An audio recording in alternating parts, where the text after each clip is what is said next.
Recently Karnataka government ने 400 साल पुरानी लैंड सिस्टम को रिफॉर्म कर दिया है। जी हाँ, जिसका नाम है जम्माबाने लैंड सिस्टम, जो हिस्ट्री, ज्योग्राफी, पॉलिटी और गवर्नेंस सबको एक साथ जोड़ता है। जानेंगे इसके बारे में डिटेल में। नमस्कार दोस्तों, स्वागत है आपका एस्पिरेंट में। This is Anil Mishra. तो क्या है जम्माबाने लैंड सिस्टम? जम्मा का मतलब होता है हेरिडिटरी, यानी कि वंशानुगत, जो जनरेशन टू जनरेशन मिलती है लोगों को। जम्माबाने लैंड सिस्टम एक यूनिक लैंड टेन्योर सिस्टम है जो सिर्फ कोडागु डिस्ट्रिक्ट, कुर्ग यानी कर्नाटक का एक डिस्ट्रिक्ट है कोडागु, वहां पे पाया जाता है। ये कर्नाटक के बाकी लैंड होल्डिंग से बिल्कुल अलग है। हिस्टोरिकल बैकग्राउंड अगर देखें तो ये 1600 से 1800 के बीच पहले कुर्ग के राजाओं यानी किंग जो है वो इसको चालू किए थे। फिर बाद में इसे ब्रिटिश ने भी अपना लिया और लोकल लैंड्स, लोकल कम्युनिटी को ग्रांट किए। किस चीज से के बदले ये करते थे? ये मतलब किस लिए करते थे? मिलिट्री सर्विस के बदले ये किया जाता था। इसीलिए ये लैंड सिर्फ एग्रीकल्चर नहीं बल्कि फ्यूडल मिलिट्री सिस्टम का पार्ट भी था।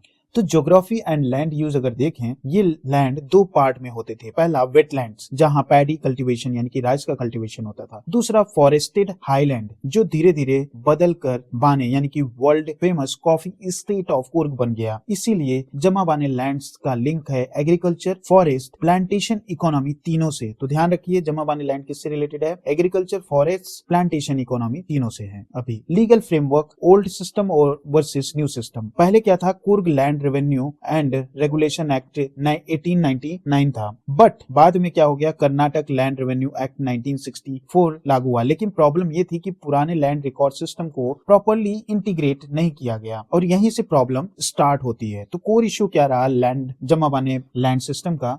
तो ओनरशिप का कंफ्यूजन बना रहा। जम्माबाने लैंड एक ओरिजिनल पट्टेदार के नाम पे रजिस्टर्ड होती थी।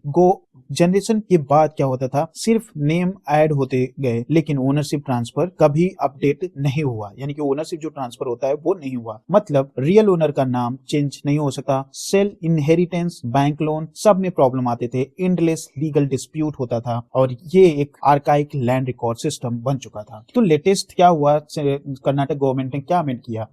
कर्नाटक गवर्नमेंट ने लैंड रेवेन्यू लॉ में अमेंडमेंट किया जिसका एम है जम्माबाने लैंड रिकॉर्ड को मॉडर्नाइज करना, ओनरशिप रिकॉर्ड को क्लियर और ट्रांसफरेबल बनाना यानी ट्रांसफर करना, और डिजिटल गवर्नेंस और ट्रांसपेरेंसी लाना। एसेंशियली 400 साल पुराने फ्यूडल सिस्टम को 21st सेंचुरी के गवर्नेंस से जोड़ना। Why this reform is matter? क्यों मैटर करता है? तो चार बड़े इंपैक्ट हैं इसके। पहला, लीगल क्लैरिटी, कम डिस्प्यूट होगा इससे। दूसरा, ईज ऑफ गवर्नेंस यानी कि बेटर लैंड एडमिनिस्ट्रेशन होगा। तीसरा, इकोनॉमिक इंपैक्ट यानी कॉफी ग्रोवर्स एंड फार्मर्स को ये बेनिफिट देगा। चौथा, फेडरल गवर्नेंस एग्जांपल जैसे कि state level reform in land laws में जो हुआ है ये डायरेक्टली लिंक होता है गुड गवर्नेंस से। तो दोस्तों, प्रीलिम्स पॉइंट ऑफ व्यू से अगर आप ध्यान रखें तो जम्माबाने जो है कोडागु डिस्ट्रिक्ट कर्नाटक में लोकेटेड है ये सिस्टम। और मीनिंग जम्मा का मतलब क्या होता है? हेरिडिटरी होता है। Original granted for military services, originally किस लिए होता था? ये मिलिट्री सर्विसेज के लिए होता था। और इसमें इंक्लूड होता है पैडी लैंड्स, फॉरेस्टेड,